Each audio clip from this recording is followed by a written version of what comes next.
So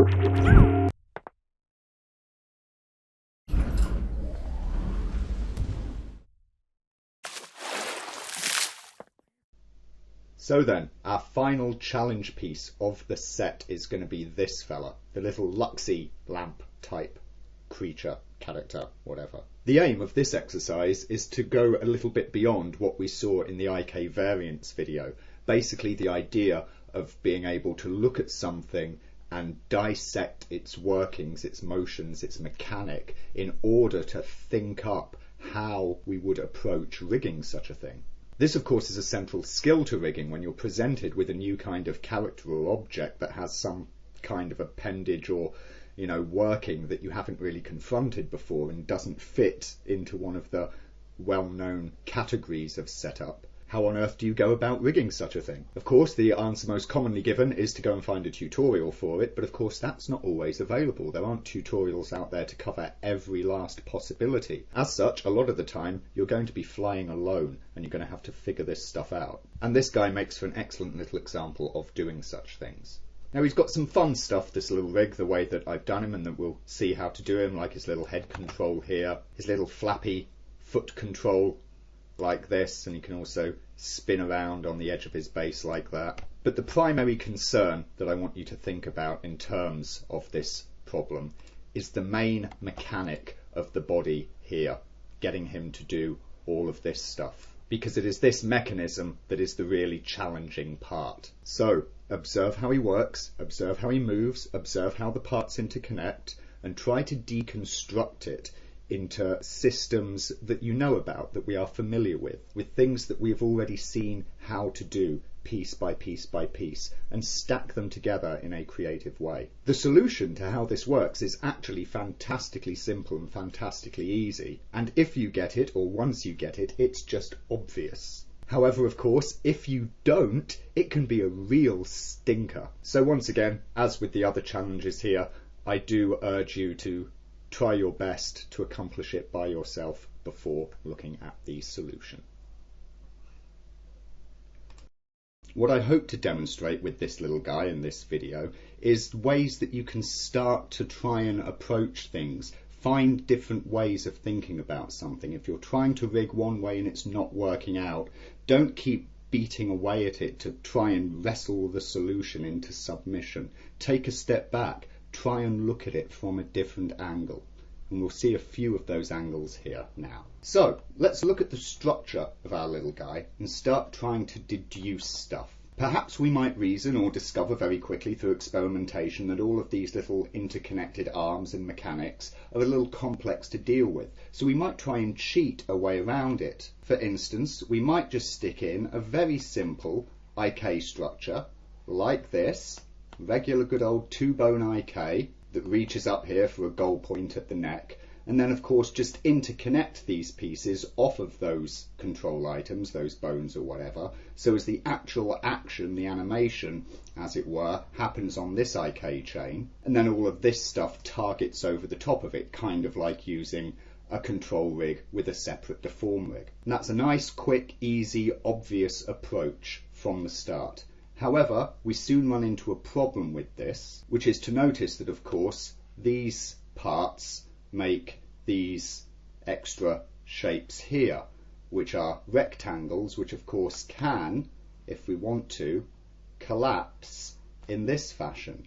And this creates a greater overall height than the length of this first item. And of course, similarly for the rectangle here, that is able to collapse, producing an overall length that is greater than the length that this bone here would be. That means that whilst we can use a solution of that fashion, what it will give us is a reduced range of motion. We'll be able to get a very nice stable solution, but unfortunately it will not have as wide a range of motion as we might like it to. So where might we go next? Well, we might observe, of course, that what we've got are a whole bunch of little L shapes in here, much like we saw and mentioned in the digger example. We're looking for the basic shapes that we know very simple techniques for. So we might say, okay, we can have a little 2-bone IK structure here, and we can have another little 2-bone IK structure, let's say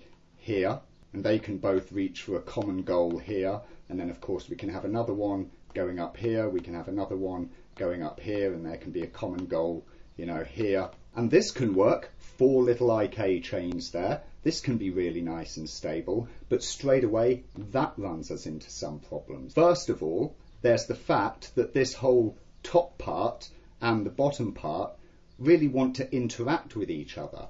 Doing it this way, we essentially need 2 goal items for the animator to operate, say here and here. That's not so bad, but we would prefer it if we could get it all running off one master goal somewhere at the top of the chain. We can also, of course, observe the fact of this triangular hinge block at the back here, which is a single solid block. What's going to happen when this chain here, you know, makes a motion and this one here does? This point and this point will end up moving apart from one another, and they can't do that. They're part of a solid block. They have to stay fixed relative to one another. Okay, so maybe we add in some goal item here that is a child of this thing.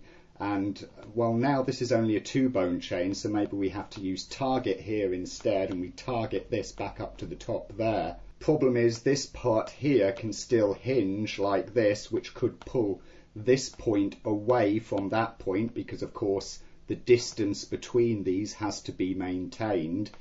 Once again, we've run into a bit of a problem. What are we seeing these problems caused by? Well, we're seeing it caused by the fact that these parts are rigid. Each of these pivot points has to maintain distance from other ones. So of course this arm along here is solid, that distance must be maintained. This here is one big solid block, those 3 points can't move away from one another. We've got a solid fixed distance here, we've got a solid fixed distance there. We have a solid fixed distance along here, clearly we have another solid fixed distance along there, and clearly there's also a solid fixed distance along there, which is of course part of this bracket here. We can see that when a hinge occurs at this point, obviously that point moves up, but this point needs to come along with it, and that needs to maintain a distance here, so this arm needs to pivot, and then this one, of course that thing's come along, so that one's got to go, and this one has to fit in, and all of these points have to work together.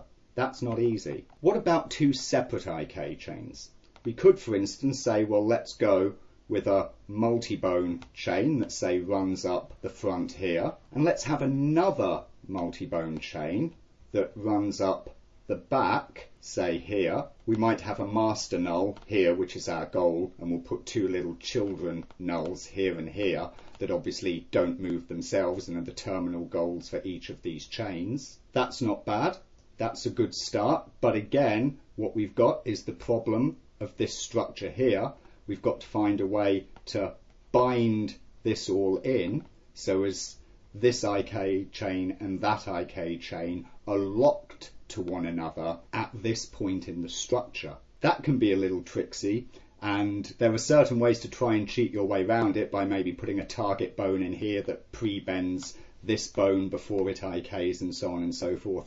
What you'll often end up with in that case is cyclic item dependencies, because of course you've got one IK chain that moves and that needs to pull the other, but where this one moves, that one needs to react, and so on. One IK chain fighting another IK chain. With a little bit of cleverness, you can actually come up with something that will do it. This is an example that's in the content. I'm not going to take you through this, but please do, pick it out and apart for yourselves. What I will say is that we do have 2 different chains here, one running up the back, one running up the front. This goal item that the front chain runs to, and that is parented into the rear chain, and another goal item that is also parented into the rear chain, that the front chain is goaling to here. So in the front chain, what we effectively have is a single 2-bone IK chain, followed by another single 2-bone IK chain. And both of the goals for this IK chain are children of the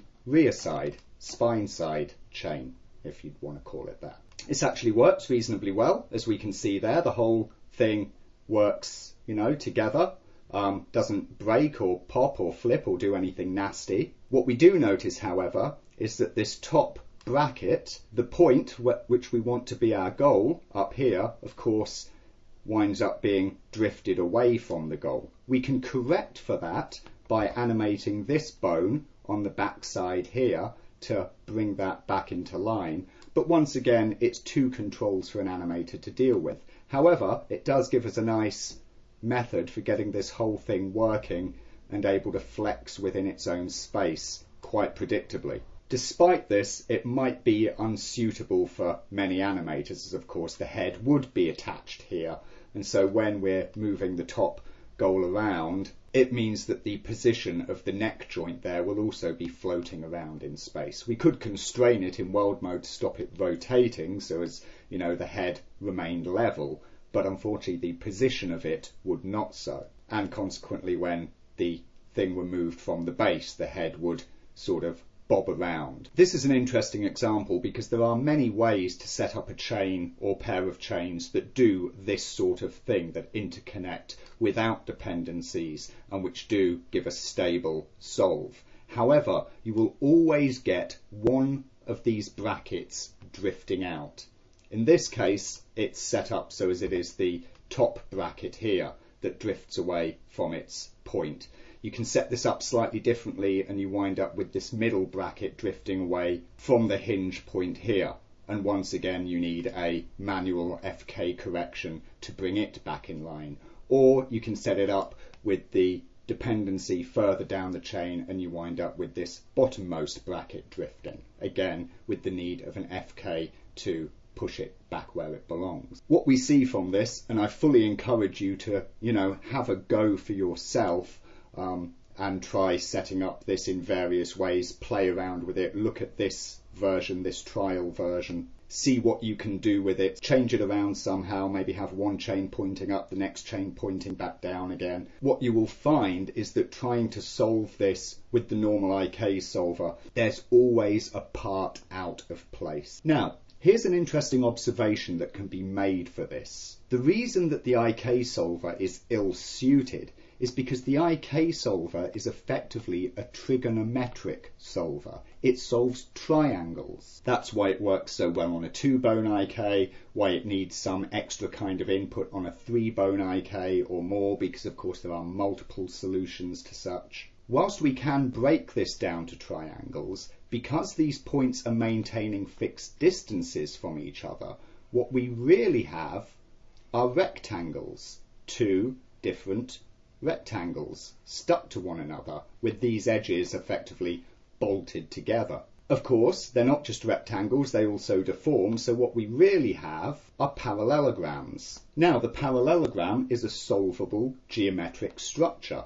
You might, if you are given to such things, know that a parallelogram is basically describable as two vectors, let's say A and B, and that the area of a parallelogram can be solved using vector math, where we take the magnitude of vector A cross-producted with the magnitude of vector B and multiplied by the sine of the angle that exists here, which as it happens is also equal to the magnitude of A cross B. If you're given to such things, or if you have seen my node series where we do a few bits and pieces with vectors and so on, you might start to think that there is a mathematical solution to this where you could build the rig nodally, creating effectively a cross-product parallelogram solver for yourself rather than relying on the IK's trigonometric solver. And that's certainly one way to attack this. One thing that you should note in my particular model here is that these aren't strict parallelograms. If you get out the measure tool in Modeler and have a look, you'll actually find that this top thing here is actually a little bit of a funny shape like that. It's narrower at the top than it is at the base. And you can also see here that's not quite a perfect parallelogram either. It's got this kinked side. So what we really have are two trapezoids. If you wanted to use this kind of geometric mathematical solution, you could do it. The trick to getting it right would be to make sure that you modelled two perfect parallelograms here, that you got the distance across here and across here to be equal, these two distances equal, and so on for the distances here, here, here, and here. You might even get a bit further into the math and deduce that there are solves available for trapezoids, not just parallelograms, and that trapezoids can just as easily deform in such a fashion whilst maintaining their side lengths. But if you play around with just a few sketches as I have here, so a parallelogram like this and a parallelogram or the same parallelogram that's more deformed like this, you start to notice something.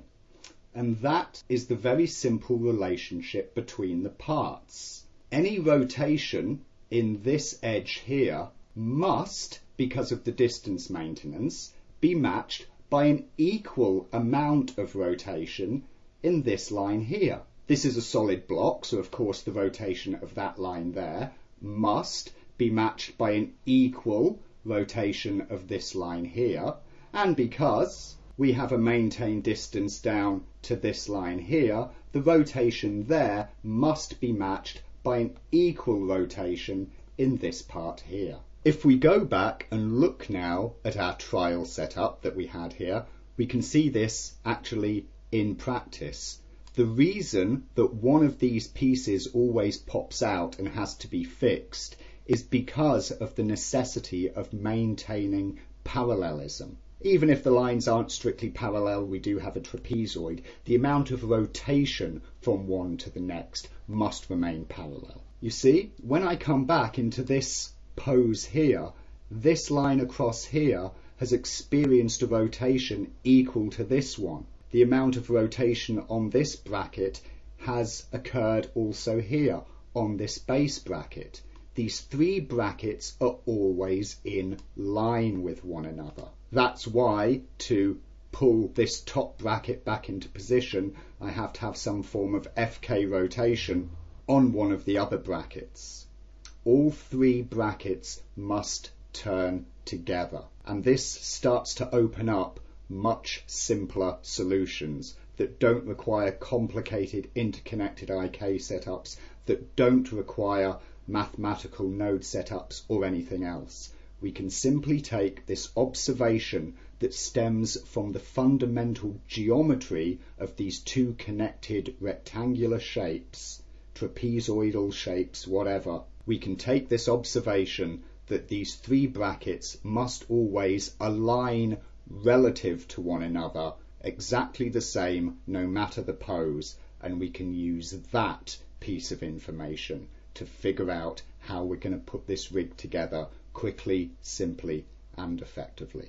So that's where we're going to go next. So to start out, let's just preface this by saying that I'm doing the method of having the object all in one layer with block weight maps for parts, just like we had with the old digger example. And we're going to skin the guy to bones in this sort of a fashion, rather than having all of the pieces in layers or pivoted or whatnot, which of course you're welcome to do if you do prefer that. With that said, we'll make a start here in layout. So we've got our object loaded in, ready to be started on.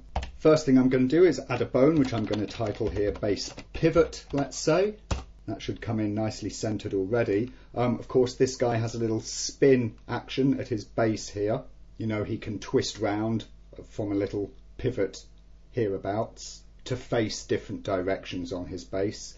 So that's what this bone initially will be controlling. And we're going to give it that appropriate weight map, which is the base pivot there. So we can see that that spins that little bit there. We see? Yep. Okay, so that's that guy. Next then, I'm going to chuck in our goal, so as we've got it ready, so I'll just call this goal, for want of a better name there, and that's going to go up here at the point of my neck join. You will notice that in this example, unlike the digger, I'm not going to go around placing these bones and their pivot points super accurately on the points of these little hinge parts. I'm just going to do it roughly. Obviously, you might want to do it more accurately or whatnot, but you get the idea.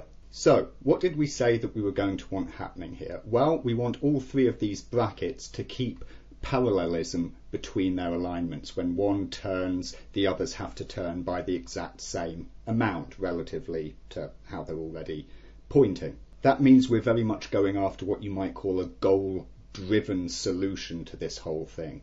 Obviously, normally in IK, when you've got, say, an arm or a leg, you have the IK goal, and its rotation controls the appendage at the end, the hand or the foot, whilst its position drives the IK and the rotation of the bones in the arm or the leg.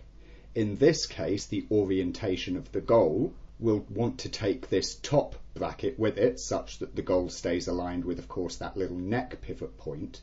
And the orientations of these other two brackets further down are going to need to match that. Let me just do a quick little show of something here. I'm going to add a child bone to this guy, put him at the pivot point there, and I'm also going to twist him round 90 degrees on back there and record his pivot. This will give me heading as my major axis throughout this whole chain. What I'm then going to do is just start throwing in the child bones for the chain. So I'm going to put one at that pivot point there, and I'm going to put another one at this pivot point over here, and another one up there at this pivot point yonder, and I'm also just going to put one at the goal for the minute, so I can just snap that there. Select this little hierarchy. I'm going to use the RH Orient Hierarchy tool to do that. RH Record Pivots to record their pivot rotations, and my own RH bone lengths there just to fit them in. Great. Let's grab them all again, with the exception, of course, of this top bone here. Go to their motion options and throw all of their heading controllers onto IK. We take this top bone at the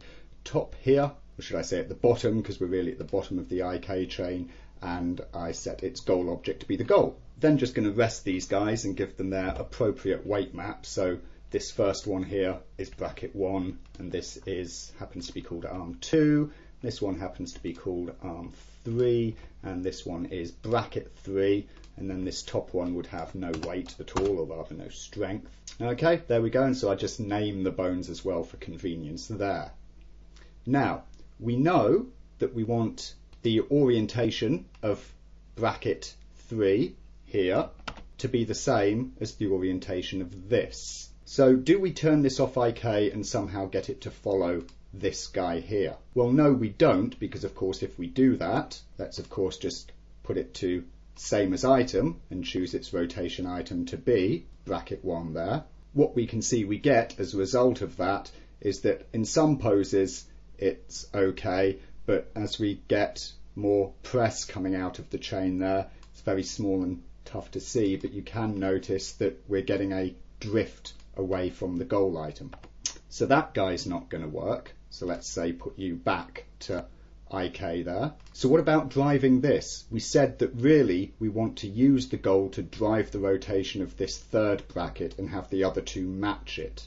So maybe this should go to same as item, and it ought to follow the bracket 3. Of course, what happens when we get that is a cyclic item dependency. Reason why, of course, is because the top of our IK chain is here at the base of the lamp. The bottom, or the end of our IK chain, is here at the top. And of course, when this bone rotates, this one has to rotate to match. That changes the IK solution to the goal from this point, which makes that rotate and change value, which makes this change value, which changes the IK solution, and so on. What we have here is a cyclic item dependency based not on two items referencing one another, but items in a control hierarchy, a motions hierarchy, referencing from the bottom back up to the top again, which has a follow-through effect affecting all of the rotations back down to the bottom, which then affects the top, and so on ad infinitum. So how can we go about fixing this whole thing? Quite simple. What we need to do is to create reference outside the space of this chain, but within the space of the goal. At the minute, because this thing is pointing toward the goal, it's partly in the same space, although it's not, because it's not matching the rotation. What we'll do instead is to get something that is inside the goal space itself, which is, of course, as we can see, totally external to the chain. So what I'm going to do is go back to my base pivot, create another child bone for it, put that at this point of pivoting there. I'm going to, of course, put it so as it's pivot recorded to have its heading point like that. I'm going to rest this, and I'm going to skin it to be bracket 1, and of course I'm going to rename it to be bracket 1, as it will now be my bracket 1 bone. What I'm going to do is take the arm 2 there, parent it off to this, and get rid of the other bracket 1 bone there. I can just, of course, take all of my bones and re-rest them to fix that skinning issue. Now, this operates in this fashion. Okay, we're starting to see something already there. We've got this bone at the minute just operating on FK, and of course this IK chain below it. At present, that's a 3-bone IK chain, and the rotation of this third top bracket is being driven by this bone. So let's add another null. I'll call this guy G2 for the heck of it. I'm going to parent that under the goal here, and I'm going to move it to there. What I can now do is just lose this last bone, get this guy, make him goal toward G2, and target toward goal. We now have a really simple 2-bone IK structure there, nice and predictable, nice and easy to work with. And this top third bracket now, of course, always matches the orientation of our goal itself. Great. How to tie this in? Very simple. We clone it. I'm going to rename this clone match, and I'm going to make it a child of the goal. Where I position it doesn't matter. I may as well just throw it up here to keep it sort of visually where it's supposed to be. I will then take, of course, our bracket 1 bone here, set its rotation item to be match, heading to same as item, and turn on world, because of course these are in 2 different spaces. One is inside the lamp, one is inside the goal, and they need to match for their world transforms, or their world rotations rather. Now we see when I move the goal, I still have this same IK behavior there, and when I rotate it, bingo, I've got a rotational match between this top bracket and this base bracket, and that is working absolutely swimmingly. So next stage, let's get this third bracket on the go, shall we? I'll take my bracket 1 there, clone it again. I'm going to make you a child of this arm bone there, so arm 2 is what you'll become a child of. I'm just going to position you such like that, change your skinning to affect bracket 2 there, rest you in place, of course, and we see that it's already inherited that same as item deal. We can see then, oh, there we go, it is turning, but due to the crossed over axes here, I'm getting some flipping, so let's just set everything there to be same as item. This puts us back to our correct world rotation, and we can see that there we now have this nice little IK system working the front part of the armature and all 3 of these brackets tying to one another, all maintaining proper parallelism. So what's our next stage? Well, it's just to take care of these last 2 arms. How am I going to do that? I'm going to throw in a couple more nulls here. I'll call the first T1, I'll call the second T2. T1 can become a child of our second bracket here, so T1 becomes a child of the bracket 2 bone, and we place that on the little pivot point there of this armature. T2 can become a child of our goal, and that can go on the pivot point of this here armature. Can then come back to bracket 1, add a child bone, we'll put it back to this pivot point there, set its target to be T1. We can push out its rest length a bit if we need, or if we want. There's no real need, but there we go. Rest it, and of course skin it to, in this case, arm 1. This guy then also gets a child bone, which we just pop on the rotation point of that arm there. We target it to T2. Again, rest length it if we like, and set its weight map as necessary. We may as well pivot record both of these guys, since this is the base pose here. And as a consequence of this, we see that what we now get when we move the goal is the whole thing holds together just grand, and when we rotate it like this, the whole thing responds. Nothing comes apart, everything maintains its lengths just as we need it to.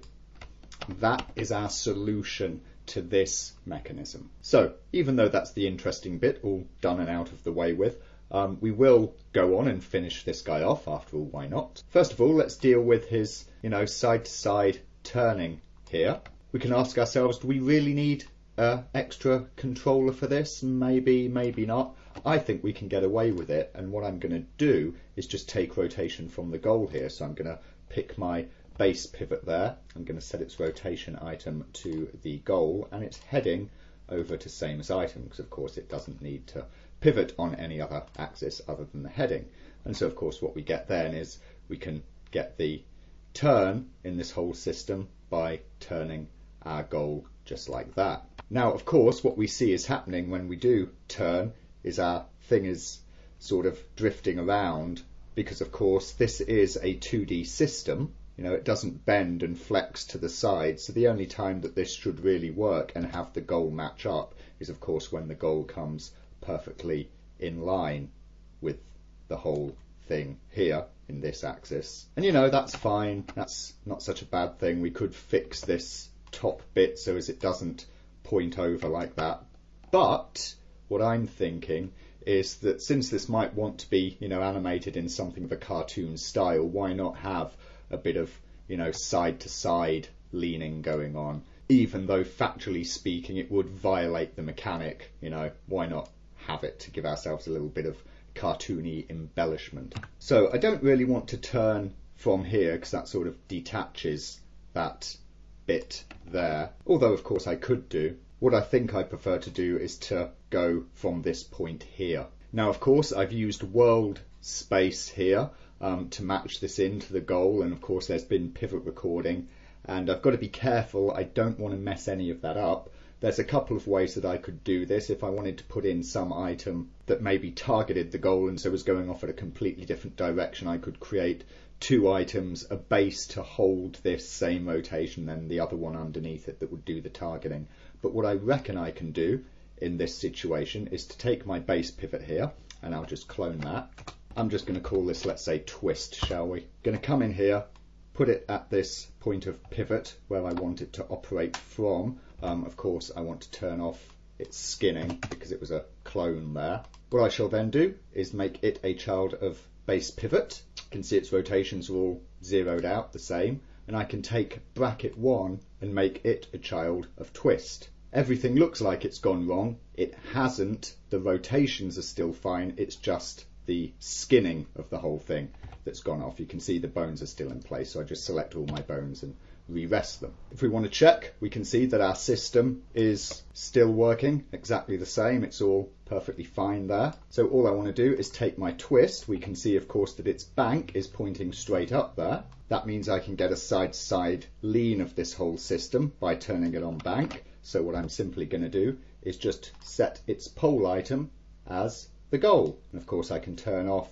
the same as item for its heading there, which of course it inherited after being a clone of the other item. So now when my goal moves side to side, my whole system goes side to side, and when I twist with my goal off-centered, my system will lean side to side to still reach and match it.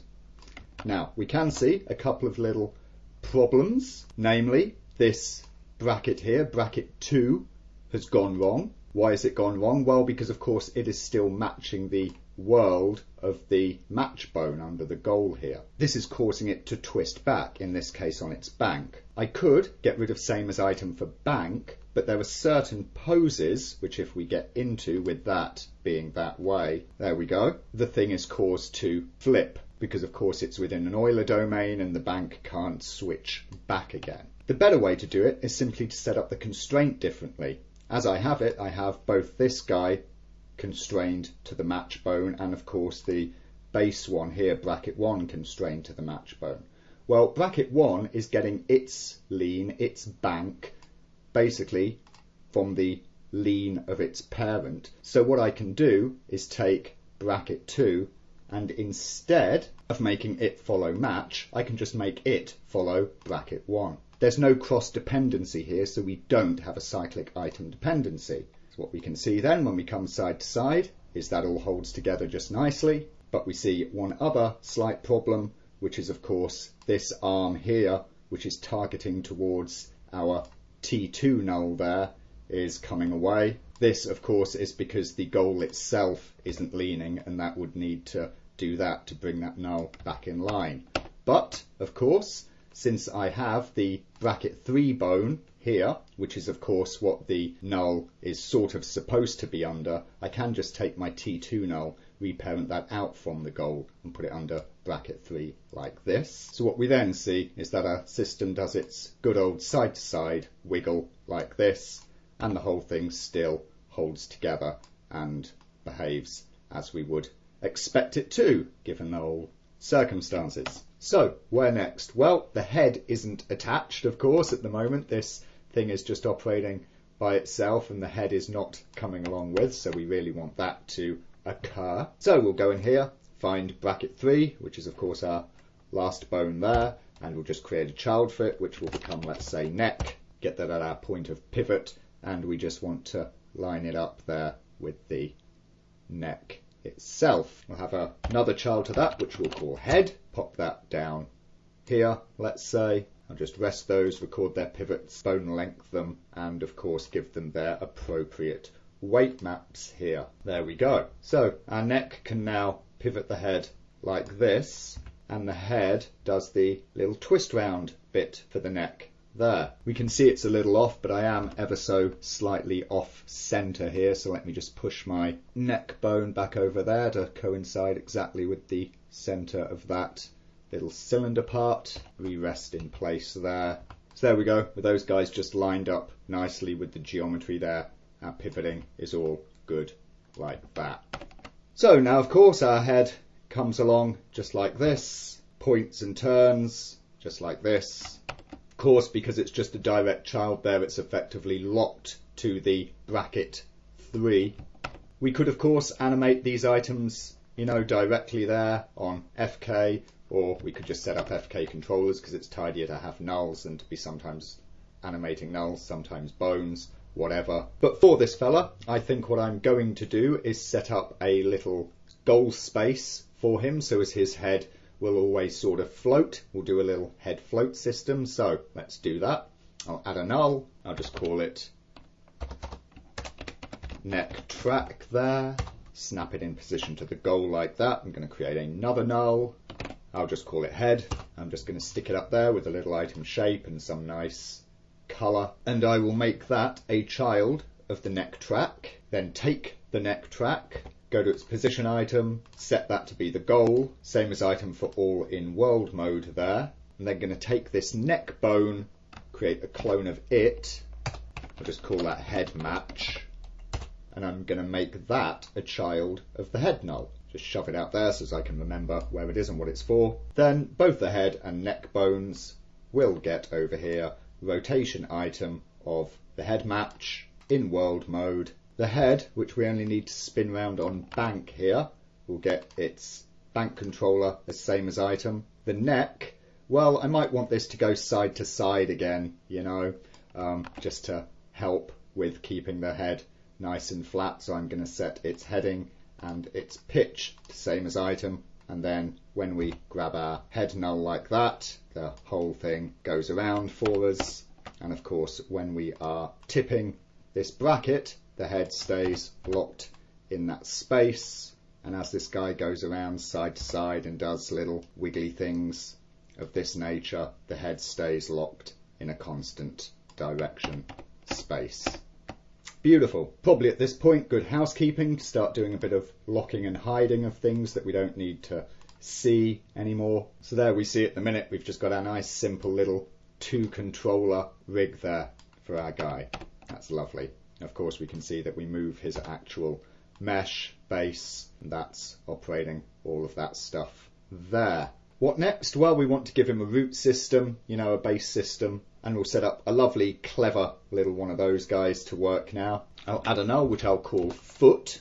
There we go, that can be his base controller there. And I'm just going to parent his main mesh there to it. So now, there we are, little foot item for him. Can of course also pivot around like this, but we want it to be a bit more clever. If you recall, we saw a clever little system I had set up back in the promo, and for that we're just going to take bits of inspiration both from the reverse foot rig that we saw, but also the slide pivot method. That'll give us this nice little roll type action on this thing. So here's what we're going to have. I'll add a null, which I'll call tip 1, and another one which I'll call tip 2.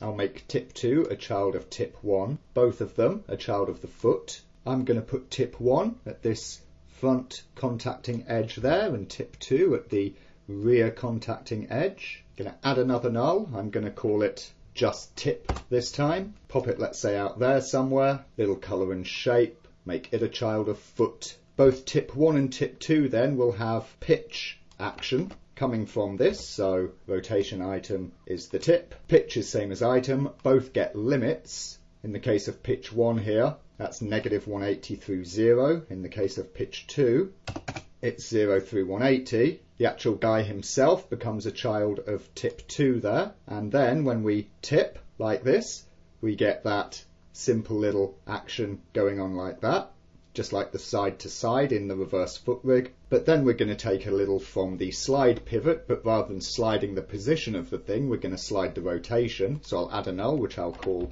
turn, and another one which I'll call turn 2. Turn 2 becomes a child of turn.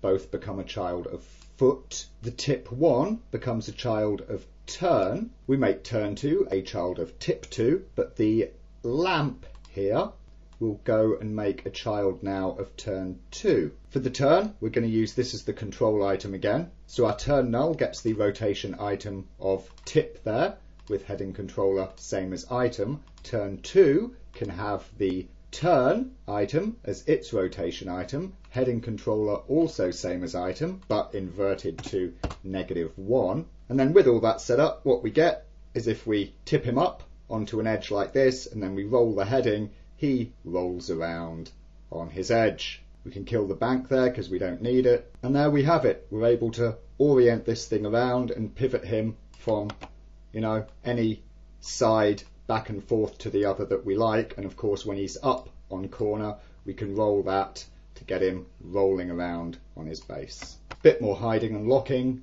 And there it is, our completed rig. We can dodge it all around as we like, pivot him around, spin him around, noodle him about, pose him about, and he all works totally awesome. So there we go. That is the Luxo style rig for us. Great simple little animation controls, lovely mechanic that works predictably, doesn't break, and overall quite a simple rig without that much complexity going on. A good example of thinking through just the specifics of what must follow what in order to think of a way that we can take the tools that we know and apply them creatively, rather than just relying on a base set like IK that you then have to fight with and so on and so forth.